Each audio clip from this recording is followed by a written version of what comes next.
सच्चिदानंदरूपाय विश्वोत्पत्त्यादिहेतवे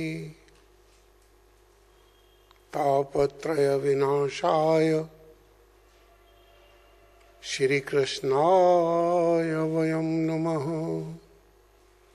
ओम शांति शांति शांति।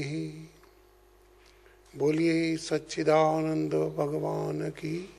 परमात्मा की असीम अनुकंपा से हम सभी भगवान श्री कृष्ण जो पारब्रह्म परमेश्वर के साकार रूप हैं, उनकी वाणी का सुनने का सौभाग्य प्राप्त कर रहे हैं। द्वितीय अध्याय श्रीमद् भगवत गीता का बीज है। इसमें शुरू होता है ये अर्जुन के विषाद से। फिर भगवान पहले उनको क्षेत्र और क्षेत्रज्ञ का ज्ञान देते हैं, सांख्य का या ज्ञान योग का ज्ञान देते हैं। उसमें कहते हैं क्षेत्र और क्षेत्रज्ञ दोनों अलग है, इसको समझिए, जानिए।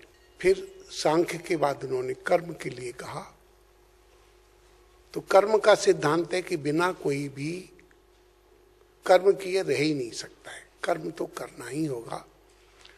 और हम कर्म कर रहे हैं, ये हम अहंकार से भ्रमित हैं, विमूढ़ हैं, इसलिए हम ऐसा मानते हैं कि हम कर्म कर रहे हैं। असल में तो प्रकृति के गुण ही प्रकृति के गुणों में बरत रहे हैं, उसके फलस्वरूप कर्म हो रहे हैं।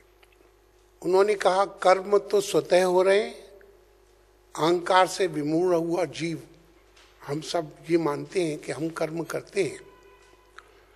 तो फिर क्या करें? कर्म किए बिना भी नहीं रह सकते, कर्म के फल भी हमारे हाथ में नहीं है।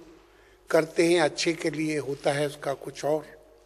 सदैव एक जैसे फल नहीं मिलते। तो भगवान कहते हैं कि फल एक जैसे मिल ही नहीं सकते, क्योंकि कर्म करने मात्र में तेरा अधिकार है, फल जो है देने वाला मैं हूं। अब फिर प्रश्न होगा कि बिना फल के हम क्यों कोई कर्म करेंगे?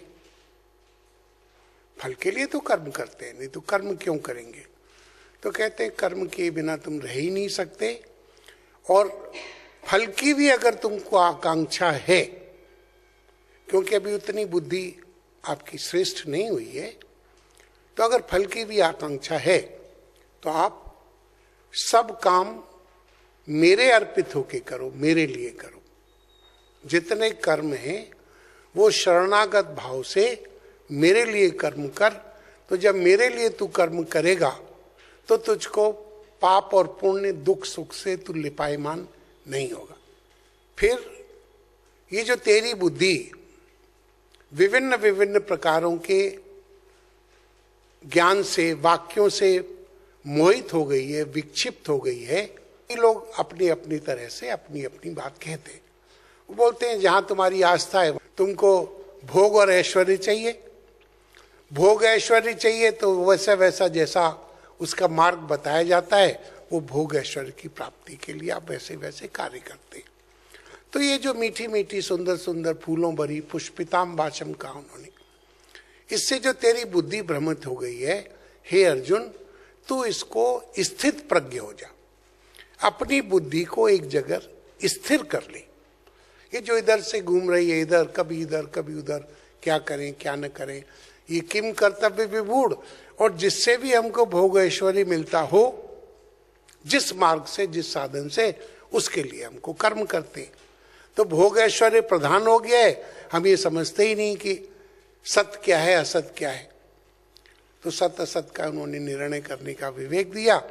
फिर उन्होंने कहा कि अपनी बुद्धि को निश्चय कर। जब तेरा लक्ष्य निश्चित हो जाएगा, अभी तो लक्ष्य पता नहीं है कि हमें चाहिए क्या, तो एक ही लक्ष्य, सब ग्रंथ एक ही कहते हैं कि इस जीवन में हमको मोक्ष प्राप्त करना है।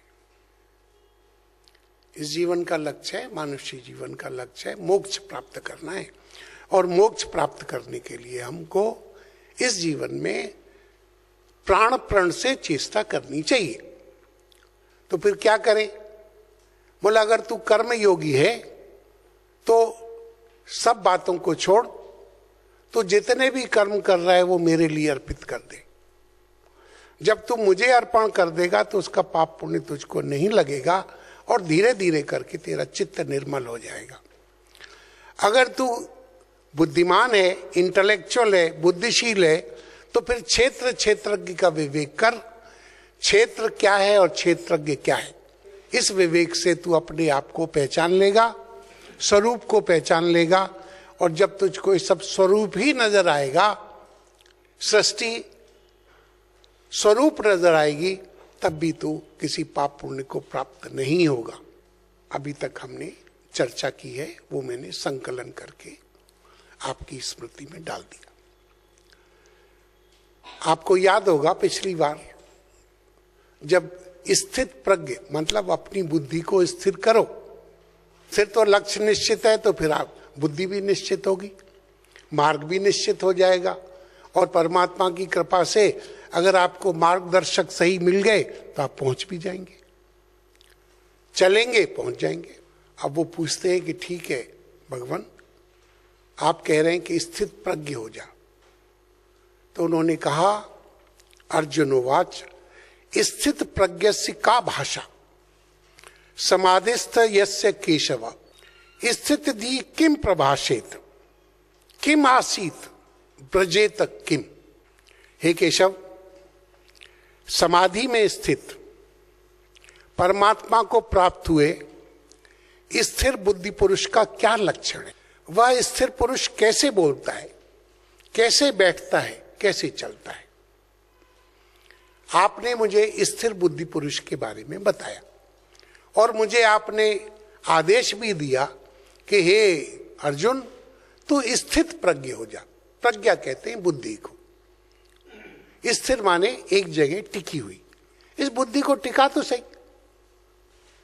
जब तेरी बुद्धि टिकेगी तो फिर तू इस जीवन के रहस्य को समझ जाएगा। इस जीवन को रहस्य को समझने से ये जो काल्पनिक सुख के पीछे तू दौड़ रहा है, मन में जो सोच समझ के प्रातिभाषिक सत्ता में प्रातिभाषिक सुख के लिए जो दौड़ रहा है, और सुख हमेशा दुख में कन्वर्ट होगा, तो वो तेरी दौड़ समाप्त हो जाएगी। स्थिर बुद्धि को, जो व्यक्ति स्थिर बुद्धि हो गया है, उसके कृत्य को समाधि कहते हैं। समाधि माने समाधान, समाधि माने शांति। शांति को प्राप्त व्यक्ति क्या है, कैसा लक्षण होता है, कैसे पहचाने? लक्षण क्या है? अगर किसी का लक्षण ही नहीं पता तो हम कैसे पहचानेंगे? तो पहले तो आप हमको लक्षण बताओ, फिर बताओ कि वो कैसे बोलता है, कैसे बैठता है और कैसे चलता है। ये 4 प्रश्न अर्जुन ने भगवान से उठाए हैं। आपको चाहे ध्यान हो चाहे ना हो, गीता आपको सुना दी गई है। अब उसका विस्तार है, जितना आएगा विस्तार आएगा। आप ये सोचेंगे कि बार बार ये एक ही बात कहते हैं, भगवान भी एक ही बात कहते हैं। प्रजहाति यदा कामान सर्वान पार्थ मनोगतान आत्मन्येवात्मना तुष्टः स्थित प्रज्ञस्य उच्यते। जिस काल में यह पुरुष मन में स्थित संपूर्ण कामनाओं को भली भांति त्याग देता है और आत्मा से ही, आत्मा में ही संतुष्ट रहता है, उस काल में वह स्थित प्रज्ञ कहा जाता है। लक्षण बताया। हमको क्या नचा रहा है? हमें जो संसार में नाच रहे हैं नट की तरह से, हमें कौन नचा रहा है? कभी विचार करते हैं? विचार करने पर आप पाएंगे कि मन और मन में स्थित कामनाएं, मन और मन में हमारी जितनी कामनाएं हैं वो हमको नचा रही हैं। अगर ये समझ आ जाए, पहली बात तो ये समझना है कि मन क्या है,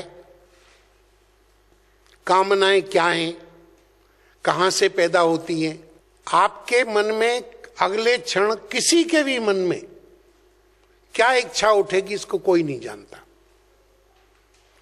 सब कामनाओं के, इच्छाओं के, मन के, बुद्धि के प्रेरक राम है, ये तुलसीदास जी ने कहा है। प्रेरक रामू। जितने भी अंतःकरण में हमारी कामनाएं, इच्छाएं उठती हैं, ये प्रेरणा भगवान देते हैं और उस संस्कार जो है उसको फलीभूत करते हैं। कामना के ऊपर तेरा जोर नहीं है। सूर्य निकलेगा निकलेगा, चंद्रमा निकलेगा निकलेगा, ते छुपा बढ़ा नहीं सकते। तो अब क्या है, कामना तो उठी, उसके ऊपर कोई जोर नहीं है। लेकिन कामना के ऊपर, कामना अपने आप में मन की उठी हुई इच्छा कोई मायने नहीं रखती जब तक कि आप उसका ऊपर अमल न करें। कर्म आपके हाथ में है। कामना उठी उठी, लेकिन कामना के ऊपर आपने क्या एक्शन लेना है या क्या एक्शन उचित अनुचित है, ये आपके हाथ में। इसलिए कहा मनीषा सीव्यति इति मनुष्य। जो मन के साथ अपने आप को जोड़ता है वही मनुष्य है। बाकी तो इंद्रियों के पीछे दौड़ रहे। इंद्रिय ने ये कहा ठीक है चलो वहां चल देते हैं, वैसा कर लेते हैं, वैसा कर लेते हैं, वैसा कर लेते हैं। आप कभी विचार ही नहीं करते कि आप किसके गुलाम हैं। मन के हारे हार है, मन के जीते जीत। और अगर आपने संसार को ही जीतना हो ना तो मन को जीतो अपने को। अभी बात थोड़ी कम समझ आएगी, लेकिन ये सच है, अल्टीमेट ट्रुथ, कि अगर आपने अपने मन को जीत लिया है तो संसार आपका गुलाम है। चाह गई चिंता मिटी, मनवा बेपरवाह, जिनको कछु नहीं चाहिए सो साहन के शाह। शहंशाह है वो जिसको कुछ चाहिए नहीं। हमको गुलाम बना रखा है, भिखारी बना रखा है।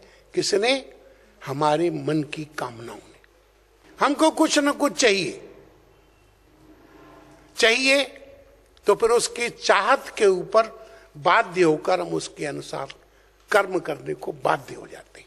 जैसा सांख्य योग में कहा गया कि भाई सत्य क्या है, असत्य क्या है, इसका निर्णय तो करो। तब तुम सपना क्या है और असली क्या है वो निर्णय तो करो।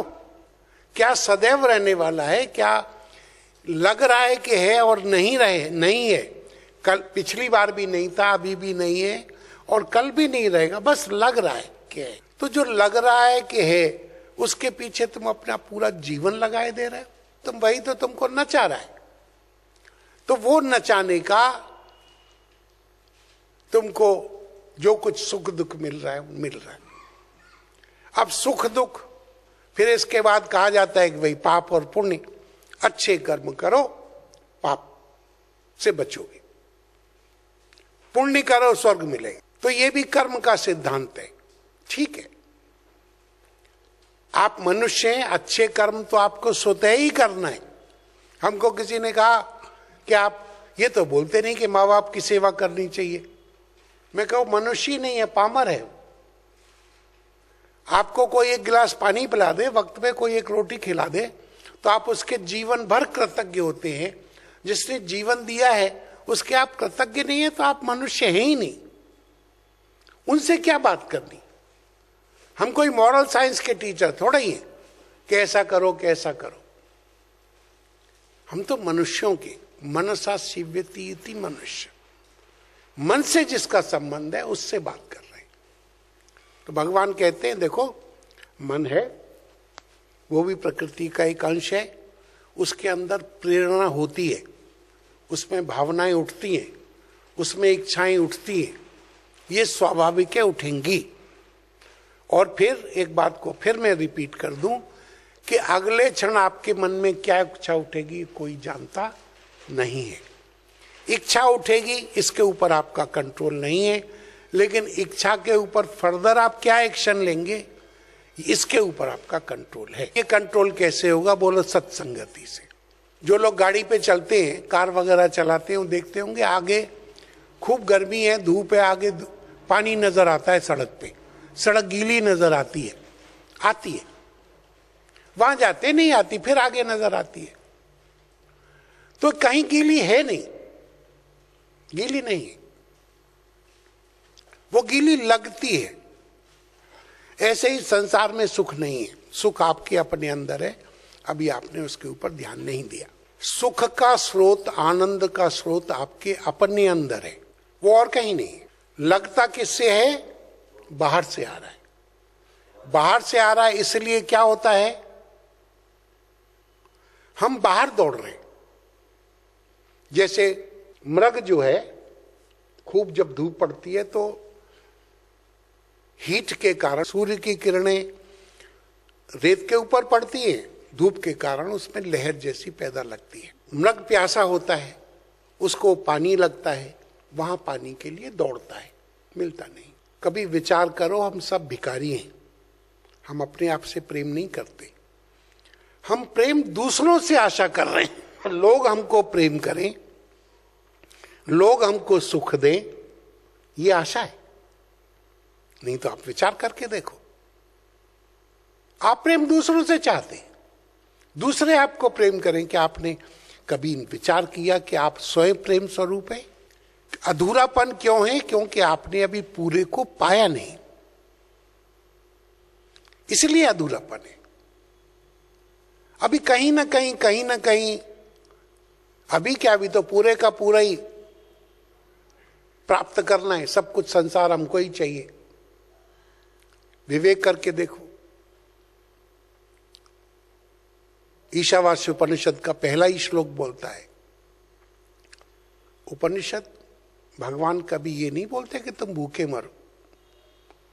तुलसीदास जी ने भी कहा है, करत कष्ट पावे बहु कोई, भगत ही न मोए प्रे नहीं सोई। किस लिए कष्ट उठाना? कष्ट उठाकर अगर आप अपने शरीर को दुख दे रहे हैं तो आप मूर्ख हैं। तप करना है, शास्त्रीय तप। जब शबरी जी को उपदेश करेंगे, मंत्र जाप मम दृढ़ विश्वासा। लोग बोलते हैं जप करें जप करें, क्यों करें? हम तो जप से ऊपर। बोलते नहीं, मंत्र जाप मम दृढ़ विश्वासा, पंचम भजन। ध्यान से सुनिएगा, पंचम भजन जो वेद प्रकाशा। वेद जिस जप को बोलता है, जिस ढंग से बोलता है, उसके द्वारा जो प्रकाशित माने बताया गया है, उस तरह के जप को करो, उस ढंग से करो। मन माने जिसका जो होता है, आज नए से नए रास्ते, नए से नए मंत्र, नए से नए। कुछ मंत्रों को छोड़कर बाकी मंत्रों में 5 चीज होनी चाहिए। वो नहीं है तो आप जिंदगी भर लगे रहिए, कुछ नहीं होने वाला। मंत्र उससे लीजिए जिसने उस मंत्र को सिद्ध कर रखा है। ऑपरेशन किससे कराओगे? अपना कसाई से। कॉम्प्लिकेटेड कोई ऑपरेशन कराना है तो सर्जन ढूंढोगे ना, कि किसी से भी चलेगा। बोलो ये डॉक्टर साहब हमारे बगल में बड़े अपने, बड़े प्यारे लगते हैं हमको, और फीस भी नहीं लेते। कटा लोगे उससे अपना हार्ट। तो भाई यार, बड़े समझदार हो तुम तो। बाकी मामले में बोले पंडित जी ने बोला था, हमारी पड़ोसी ने, चाची ने बताया था। See the fun. तो जप कीजिए, मंत्र जाप मम। बड़ा देखिए, एक एक शब्द को देखिए। मंत्र जाप मम, भगवान कह रहे हैं राम। पूरा उत्तरकांड का है, राम गीता है पूरा। उन्होंने सब ऋषि मुनि बैठे हुए, पूरी सभा लगा बुलाई है उन्होंने नगरवासियों की, और उसके सामने कहते हैं मंत्र जाप मम दृढ़ विश्वासा। प्रथम भगत संतन कर संगा। पहली भक्ति क्या है? शबरी, तू संतों का साथ कर। संत के लक्षण भी बहुत बताए। दूसरी भगति मम कथा प्रसंगा। जहां मेरी कथा, मेरी प्रसंग चल रहा हो, वहां जाओ, उसमें रुचि लो। मंत्र जाप। भक्ति क्या है? मंदिर में हम पूजा करने जाते हैं, क्या हम जानते हैं कैसे पूजा होती है? दर्शन करने जा रहे हैं, दर्शन को जानते हैं कैसे दर्शन होते हैं? माने बैठे हम तो बस ध्यान करते हैं, हमारी तो समाधि लग जाती है, सो जाते हैं, बस उतना ही होता है। समाधि कहते हैं समाधान को। हो गया समाधान। तो भगवान कह रहे हैं कि मंत्र जाप मम दृढ़ विश्वासा, पंचम भजन जो वेद प्रकाशा। वो चाची नानी ताई दादी के वो नहीं चलेंगे। वेद जिसको कहता है, आपको पहले भी मैं निरंतर, क्योंकि जो चीज मुझको रास्ते में जितने पत्थर आए हैं, जितनी ठोकरें लगी हैं, वो मैं आपको बताता हूं। अपन कोई जाने वाले कुछ नहीं है, सब आपसे भी और बहुत नीचे है। अपन को कुछ आता जाता नहीं है, लेकिन आज कोशिश करते हैं कि समझें, और ये भी कोशिश करते हैं कि आपको समझाएं। श्रद्धावानम लभते ज्ञानम तत्परः संयतेन्द्रिय। अब श्रद्धा किसको कहा उन्होंने? कहते हैं श्रतधी। और बड़ी उन्होंने कंडीशन लगाई है। उन्होंने कहा है वेद वाक्यों द्वारा प्रमाणित आप्तकाम महापुरुष माने गुरु के वाक्यों में ये सत्य हैं, ऐसा पक्का निश्चय भरोसा श्रद्धा है। देखिए, वेद वाक्यों के द्वारा प्रमाणित वचन हो, बोलने वाला आप्तकाम हो। आप्तकाम माने अपने आप में पूर्ण, और यही अंतिम है, यही मेरे लिए, अब इससे मुझे इधर उधर नहीं हिलना, ऐसी बुद्धि को श्रद्धा कहते हैं। इसीलिए पहले कहा था कि आप भगवान कृष्ण में तो कम से कम उनमें तो भरोसा करो, उनके वचनों में तो श्रद्धा करो। तो वो आगे कह रहे हैं कि मन की कामनाओं को भली भांति त्याग देता है। आगे आएगा वो भली भांति का क्या मतलब है। एक तो कामना त्यागनी है, फिर इसीलिए मैंने इस बात पे ज्यादा जोर दी कि कामना का फुरना आप बंद नहीं कर सकते। समझ रहे हैं? कामना कौन सी उठेगी ये आप, इसके ऊपर आपका कोई अधिकार नहीं है, लेकिन कामना उठेगी, उसके बाद आप क्या करेंगे इसके ऊपर आपका पूरा अधिकार है। तो उसका कामना के ऊपर जो आपका एक्शन है, कर्म है, उसका त्याग भली भांति, वो भी प्रॉपरली, एब्सोल्युटली। अब ये भली भांति आगे आएंगे श्लोक में क्या है। और आत्मा से ही आत्मा में संतुष्ट रहता है, उस काल में वह स्थित प्रज्ञ कहा जाता है। उस काल में, उस समय आत्मा से आत्मा में ही संतुष्ट रहता है।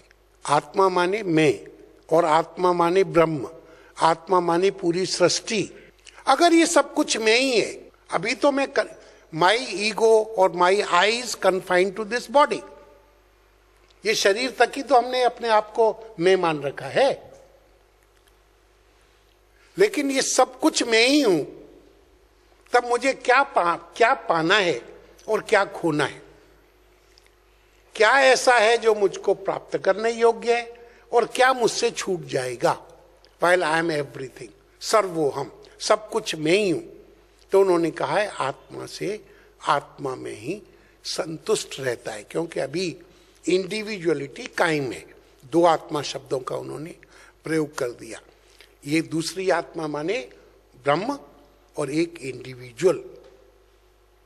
तो आत्मा से आत्मा में संतुष्ट कौन व्यक्ति होगा? जो आत्मवान होगा, जो ज्ञानवान होगा, जो स्वरूप को प्राप्त किए हुए होगा, जो जानता होगा। फिर आपके स्मरण में डाल दूं, आदि जगत गुरु शंकराचार्य बोलते हैं अगर मनुष्य का शरीर मिला है तो 4 प्रश्नों को हल करो। हल कर लिए तुमने, आपने अपना जीवन का लक्ष्य पा लिया, और नहीं किए तो आपने आत्महत्या की। क्या प्रश्न है? कोहम, मैं कौन? कोहम कथम इदम जातम, ये जगत क्या है? को वही कर्ता से विद्यते, ये मेरे आगे माइक है, ये माइक का कोई न कोई बनाने वाला है कि नहीं? ये कार्य बता रहा है कि इसका कोई न कोई कारण है, पता नहीं, सामने भी नहीं है हमारे, हम प्रूव भी नहीं कर सकते कि कौन है कि कौन नहीं है, लेकिन है। किसी ने किसी सामान से भी बनाई है। तो बोलते पहले तो तू ये जान कि तुम कौन हो। बोले इसमें क्या जानना है? बोले सबसे बड़ा जानना यही है, पहले जानो तुम कौन हो। शरीर हो, ये तो पंचभूतों का बना हुआ आसमान, हाड़ मांस का और मूत्र विष्ठा का एक थैला है। वो थैला दूसरे आकार का होता है, चमड़े के थैले में ये सब घुसड़ा पुसड़ा पड़ा हुआ है। इसके अलावा क्या है? इंद्रियां हो, प्राण हो, मन हो, बुद्धि हो, चित्त हो, अहंकार हो, क्या हो तुम? इसी को तो माने बैठे, और क्या कर रहे? पहले तो वही कि यही चार वाकों का है कि पहला तो यही है कि भाई बस ये दुनिया है, खाओ पियो ऐश करो, किसने देखा है दुनिया कल क्या होगा। ऋणम कृत्वा घृतम पीवेत, कर्जा लेके भी घी पियो, मजे से रहो, ठीक है। ये देह दृष्टि हो गई, आप देह में जीवित है, कुछ नहीं है, बस देह, खा लो पी लो, कल किसने देखा है, मौत आ जाएगी, मर जाएंगे, मस्त रहो। फिर अगर कहीं थोड़ा बहुत सत्संग आ गया तो जीव भाव आ जाएगा कि नहीं भाई ये देह तो, इसमें तो 6 अवगुण हैं, 6 दोष हैं। इस शरीर को जब पुराना हो जाता है छोड़ के दूसरा शरीर ले लेता है, तो ये शरीर ही तू नहीं है, इस शरीर में आने जाने वाला तू है, अर्थात तू जीव है। ये बात को जान लेंगे। फिर वो बोलेंगे नहीं जीव वीव भी कुछ नहीं है, तो जीव वीव भी नहीं, तो फिर कौन है? बोले यही बोल रहे हैं शंकराचार्य, ढूंढ तू कौन है, को हम खोज कर। लोग बोलते हैं उत्तर दे दो, उत्तर से क्या होने वाला है?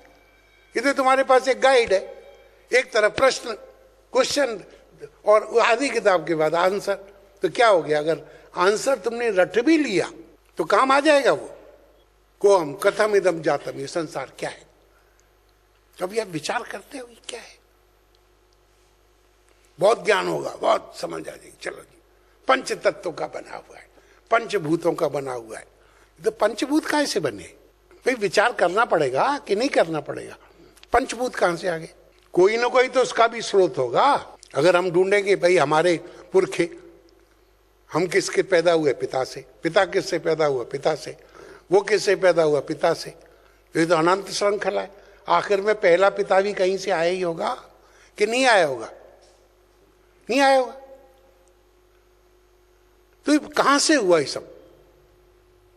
तो बोलते हैं कथम इदम जातम, ये संसार क्या है? ढूंढ, खेल नहीं है। को वही करता से विद्यते, ये दुनिया दिखाई दे रही है। लोग बोलते हैं हम ईश्वर विश्वर को नहीं मानते। क्या भगवान कि दुनिया इसको कौन चला रहा है? किसने बना दी? किसी ने बनाई है, कोई इसका नियंत्रित करता है। कहीं जाके लय होती है, धीरे धीरे पुरानी होती जाती है। तो जिसने दुनिया बनाई है हम उसको भगवान कहते हैं। ढूंढो, खोजो, इसको जानो कि को वही करता है, इसका बनाने वाला कौन है। बाकी तो तुम अपना टाइम वेस्ट करते रहते हैं इधर उधर, वहां गए थे वहां गए थे, ये कीर्तन कराए, वो सत्संग कराए, ये सत्संग कराए। बोलते हैं तुम अपना ही संग कर लो ना पहले, अभी सत्संग का पता ही नहीं है। अभी तो सत्संग ऐसे होते हैं, अक्सर देखते हैं बैठे होते हैं सामने, लोग आएंगे फर्स्ट क्लास बेस्ट कपड़े पहन के, वो तो वहां भी जहां मर्दे वो क्या बोलते हैं, जलावनी, नहीं नहीं नहीं, वो क्या बोलते हैं लास्ट में जो होता है मंदिरों में, हाँ? अरे नहीं भाई, मंदिर में क्या होता है वो धर्म शांति से पहले बिरादरी का मेल चौथा होता, फर्स्ट क्लास कपड़े, और देखो पर्स निकाल के लाएंगे वहां से, और या फिर ऊपर नोट पड़े होते हैं, वो जेब होती है सफेद, उसमें दिखाई देते हैं 1000 के 500 के नोट, या फिर पर्स निकालेंगे और पर्स निकाल के 1000 से शुरू करेंगे, वो ऐसे दिखाते आएंगे और धीरे धीरे धीरे वहां पहुंचते तक 5 रुपए का एक नोट, और कुछ तो ऐसे हैं 5 रुपए की छोड़ के 5 का रख के 100 का खिसका लेंगे, 500 का खिसका भी लाते हैं। देखते रहते हैं हम तमाशा। तो इस दुनिया किसने बनाई है? जिस कार्य से भी आपका अहंकार पुष्ट होता हो, ध्यान रखना वो आपको वही पाप है। चाहे बेशक दुनिया पूरी सृष्टि का आप दान कर रहे हो, लेकिन अगर मन में ये आ जाए कि मैंने दान किया, सबसे बड़ा पाप है। ये नहीं सुनेंगे होंगे आप, ये गले के नीचे नहीं उतरेगा, लेकिन सही बात है। जिस सत्संग में, सत्संग बताएं क्या होता है? दो तरह के काम होते हैं। एक मनोरंजन, क्या होता है? मनोरंजन क्या होता है? जहां आपका मन लग जाए, तालियां पीट के, नाच के, गा के, चुटकुले सुना के, कहानियां सुना के, स्टोरी सुना के क्या हो जाए? आपका मन लग जाए, उसे कहते हैं क्या? मनोरंजन। आपके मन को रंजन माने खेल। और सत्संग क्या है? जो करे मनोभंजन।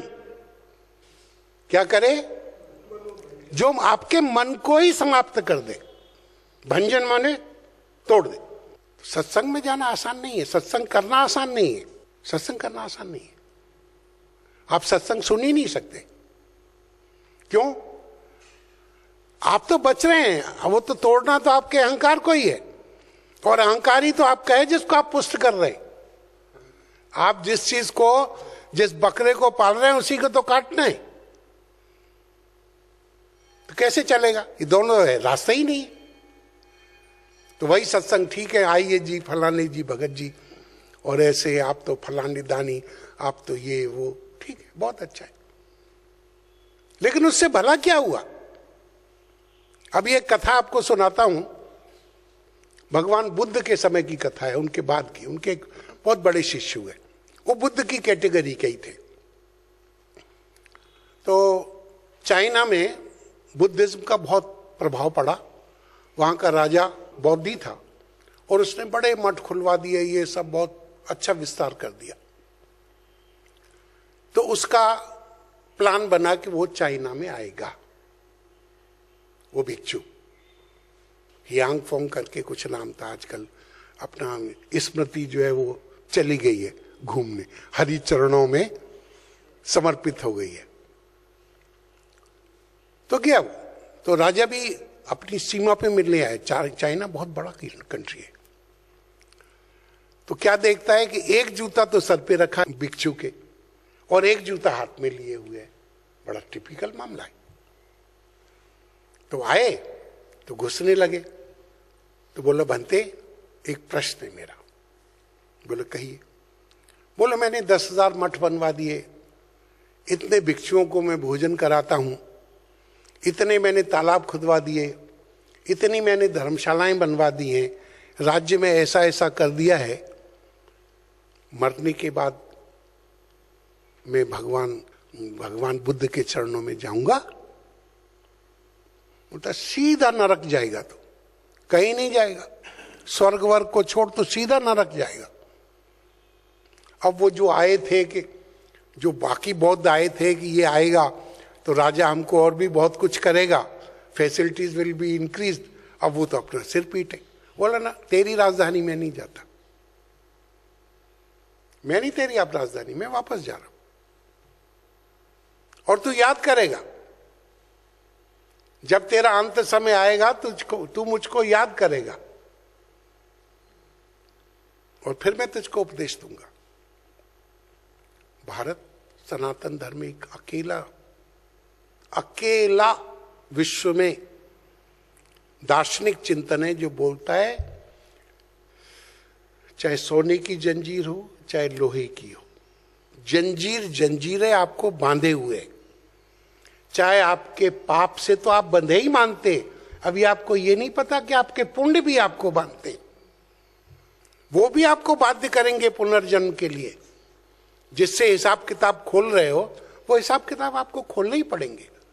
पापों से बचने का एक तरीका है पुण्य। ये जैसे लॉलीपॉप पकड़ाते हैं वो है। बाकी आपको जीवन ही ऐसा करना है कि आपका सब कुछ तो संसार के लिए समर्पित है ही संसार। आप क्या समर्पित करोगे? आत्म पूजोपनिषद है, कभी पढ़ के देखना। नाम है उसका क्या? आत्म पूजोपनिषद। वहां कोई मेरे जैसा पागल किसी ने लिखा होगा। वो बोलता है, भगवान मैं तेरे सामने आया, मैं तुझको क्या अर्पण करूं? ये भक्तों को सुन लेना थोड़ा आराम से, सभी सुनना। बोलते मैं तेरे पास आया हूं, मैं तेरा क्या अर्पण करूं तुझको? बोले, फूल, वो तो तेरे उगाए हुए। जल, ये तो तेरा ही है। मिठाई, ये तो तेरी है। क्या अर्पण करूं मैं? बोलते अपना शरीर, बोलते ये भी तेरा ही है। बोला गला काट के रख दूं तो वो ये भी तेरा है। बोला अपना रक्त निकाल के दूं तुझको, बोलते ये भी तेरा है। मैं क्या अर्पण करूं? क्या है मेरा जो अर्पण करूं? गजब का एक उपनिषद है, गजब का। लेकिन वो उसको समझने के लिए थोड़ा चाहिए, साधना चाहिए। क्या है आपका जो आप किसी को देते हो? मंदिर में भिखारी होके जाते हो, कुछ नहीं भिखारी, ये चाहिए वो चाहिए। और भगवान इतना पागल है कि 1 रुपया, 1.25 रुपया, 5 रुपया चढ़ाओगे और 10, 20, 50 लाख जो है वो दे देगा। हमने तो यहां देखा। बोले छोड़िए, हम क्या आपके मंदिर में आके करेंगे। मैं कहा क्या हुआ? बोला इतने दिन हमने आए यहां तो कुछ तो हुआ नहीं। मैं कहा बड़ी गलती है, भगवान को बदलना पड़ेगा। और बदल रहे हैं लोग भगवान। एक से काम नहीं चलता, दूसरा, दूसरे से काम नहीं चलता, तीसरा। इसीलिए बोलते हैं, भारत के लोग तो बोलते हैं 33 करोड़ देवता हैं। कितने? जितने लोग हैं उतने देवता हैं। तुमको जो चाहिए वो मांगो, जो इष्ट है, जो चाहिए वैसा इष्ट बना के मांगो। क्या करना है? खत्म क्या कराना है? मांगना, और वही होता है। अभी चित्तवृत्ति इस लायक नहीं है कि हमको सब संसार में परमात्मा दिखाई दे। अभी हमारे मन की अवस्था वैसी नहीं है। तो उन्होंने कहा भाई ठीक है, तुमको संसार नहीं दिखाई देता है, परमात्मा नहीं दिखाई देता है, चलो ये परमात्मा है। कोई एक तुम अपना जो तुमको पसंद हो उसको तुम मान लो। मान लो मतलब ये परमात्मा है। एक मूर्ति में एक जगह लाके आपका माइंड कंसंट्रेट कर दिया। अब आप उसकी पूजा करो। पूजा करने का ढंग है। कोई मुझको नहीं लगता किसी को आता है, बुरा मत मानिएगा। बस जाते हैं वहां किसी लिए, कुछ न कुछ चाहिए। अरे तुम्हारे आगे कोई रोटी फेंक दे, तुम खा लोगे? खा लोगे? तुम फेंक के आते हो चीजें। भाव से अर्पित की जाती है। पैसे देने की बात आ जाए तो बोलते हम तो यहां मांगने, हम तो खुद ही मांगने आए, हम क्या दान करेंगे? अगर जमीन को खोदोगे नहीं, उसमें हल नहीं चलाओगे, पानी नहीं दोगे, बीज नहीं दोगे तो निकल के क्या आएगा? मेहनत करो, थोड़ा त्याग करो। तो कहते हैं कि बस संतुष्टि कहां? आत्मा से आत्मा में। ज्ञानी हो आत्मा से आत्मा में संतुष्ट, नहीं हो कर्म वाले हो तो मन में स्थित संपूर्ण कामनाओं को भली भांति त्यागी दो। कैसे त्यागी जाएगी? शरणागति से। जो तुद पावे साई पलीकार, तू सदा सलामत निरंकार। जो तुझको अच्छा लगे ठीक है, मेरा अपना हमारा कुछ नहीं है। जो तुझको जैसा अच्छा लगता है वैसा कर। सुनने में बहुत अच्छा है, कहने में बहुत सरल है। थोड़ा सा आचरण करके देखेंगे तो पता लगेगा कि चढ़ाई थोड़ी उतनी आसान नहीं है जितना आप समझ रहे हैं। क्या पूछा है उसने? अर्जुन ने क्या पूछा है? स्थिर बुद्धि के लक्षण क्या है? तो एक तो कामनाओं को भली भांति त्याग दो। न त्याग सको क्योंकि वो आपका मार्ग हो सकता है ना हो, तो फिर आत्मा से आत्मा में संतुष्ट। सब कुछ परमेश्वर है। सिया राम मैं सब जग जानी, करहूं प्रणाम जोर जुग पानी। आगे कहेंगे जिसको कुत्ते में, चांडाल में, ब्राह्मण में, संत में और किसी में भी कोई फर्क नजर नहीं आता, वो पुरुष स्थित प्रज्ञ है। तो दुखों की प्राप्ति होने पर जिसके मन में उद्वेग नहीं होता, दुख आया उसके लिए फिर दौड़ भाग करते, ये दुख कैसे ही खत्म हो। और एक शब्द बड़ा इस्तेमाल, बढ़िया क्या है? स्पृह।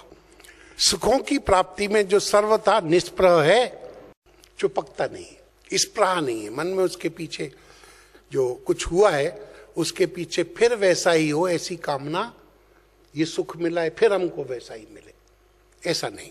तो सुख दोबारा प्राप्त हो ऐसी कामना ना हो। दुखों से भागने में या दुख आ जाए तो उनसे भी प्रभावित ना हो।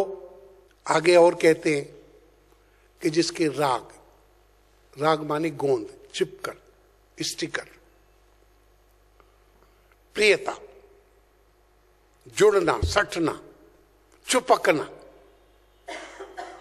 और राग जो है वो वाही नहीं होता है, अंतर होता है। राग जो है मन की वृत्ति है, मन में होता है, अंतःकरण की वृत्ति है।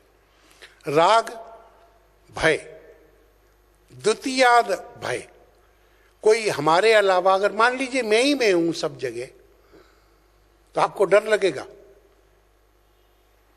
डर लगता है दूसरे से।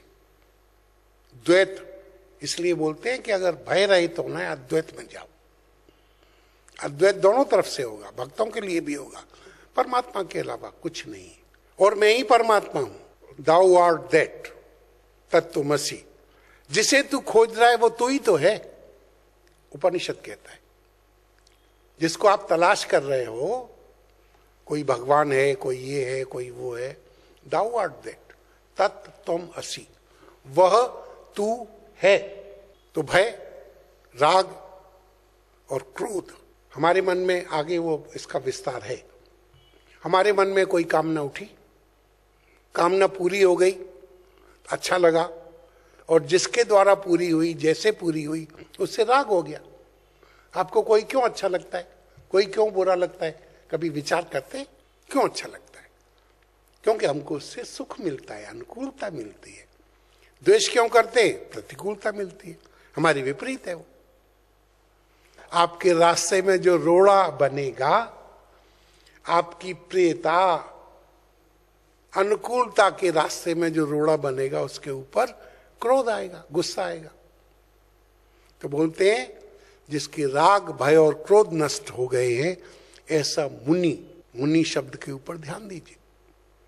मुनि माने मननशील व्यक्ति, मन से बना है, मननशील व्यक्ति। ऐसा मुनि स्थिर बुद्धि कहा जाता है। पहले उन्होंने स्थित प्रज्ञ शब्द लगाया, अब बोल रहे हैं बुद्धि। स्थित, वो बात एक ही है, प्रज्ञा माने बुद्धि। स्थित प्रज्ञ कौन है? जिसको न तो कोई राग है, न भय है, न क्रोध है। सुख आ जाए बल्ले बल्ले, दुख आ जाए बल्ले बल्ले, ना आए और बल्ले बल्ले। यह सर्वत्र अनस्नेह तत् प्राप्य शुभाशुभम ना विनंदति न द्वेष्टि तस्य प्रज्ञा प्रतिष्ठिता। किसकी बुद्धि स्थिर है? एक जगह किसकी बुद्धि प्रतिष्ठित है? जो पुरुष सर्वत्र स्नेह, स्नेह किसको बोलते हैं जानते हैं? स्नेह कहते हैं चिकनाई को, लुब्रिकेंट, घी को स्नेह कहते हैं, तेल को स्नेह कहते हैं, जिससे आप चिपकते हैं, जिसमें चिपकन है। पानी में स्नेह नहीं है, घी में है, तेल में है। तो स्नेह का रहित माने in the modern language without lubricant. वो कहते हैं जो पुरुष, स्त्री नहीं, स्त्रियों के लिए अलग गीता है। पुरुष माने जो भी इस पूर्व में निवास कर रहा है। ध्यान से सुनना, ये भगवान की व्याख्या है, नहीं तो लोग बोलेंगे स्त्री तो फलाना है, स्त्री तो ढिमका है, स्त्री तो ये है, स्त्री तो नरक का द्वार है, स्त्री फलाने है। स्त्री नरक का द्वार है, पुरुष स्वर्ग का द्वार है, ऐसा। पुरुष माने जो इस पूर्व में निवास करता है, उसको पुरुष कहते हैं। तो पूर्व में तो सभी निवास कर रहे हैं। जो पुरुष, इसीलिए वो जो लगता है ना कि यहां आदमी अटक सकता है, उस पर थोड़ा ज्यादा ध्यान रहता है। जो पुरुष सर्वत्र स्नेह रहित होता हुआ, माने उसमें कोई चिकनाई नहीं है, किसी से चिपकता नहीं है। अब और खतरनाक बात बोल रहे हैं, पहले जो मैंने बोली थी अब उन्होंने और बहुत साफ कर दी। अभी मैंने बोला था ना, पाप ही नहीं, पुण्यों से भी हटना है। होते हैं पुण्य हो, हमने नहीं किए, हमको पुण्य में रुचि होते हैं हो, क्योंकि पाप पामर करेगा। सत्पुरुष से पुण्य के अलावा कुछ होगा ही नहीं, जो भी करेगा वही पुण्य। अच्छे कर्म को ही तो पुण्य बोलते हैं, वो करेगा ही पुण्य। लेकिन अब उसमें एक बड़ी कांटे की बात है।